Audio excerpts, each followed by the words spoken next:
நான் ஏன் இப்படி பண்ணேன்னு சத்தியமாக எனக்கே தெரியல தெரியுமாங்க.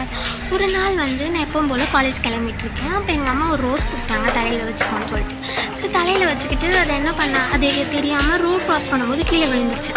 சரி ஏன்டா அதை எடுக்கிறோன்னு சொல்லிட்டு நான் வந்து பஸ் ஸ்டாப்பில் வெயிட் பண்ணிகிட்ருக்கேன் பஸ்ஸுக்கு.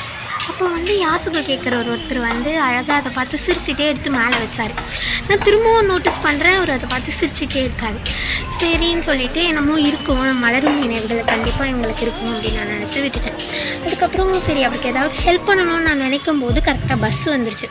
சரி பஸ் வந்துருச்சே அப்படின்னு கிளம்பி நான் அடுத்த நாள் என்ன பண்ணேன், அதுக்காகவே சீக்கிரமாக போயிட்டு என்னால் முன்னு ஹெல்ப் பண்ணிவிட்டு அவர்கிட்ட தயக்கப்பட்டு நீங்கள் ஏன் அந்த ரோஸை பார்த்து சிரிச்சிங்க அப்படின்னு சொல்லிட்டு கேட்டேன். அதுக்கு அந்த தாத்தா சொன்னார், ஆமாம் அப்படின்னு சொல்லிட்டு திரும்பவும் என்னை பார்த்து சிரிச்சார்.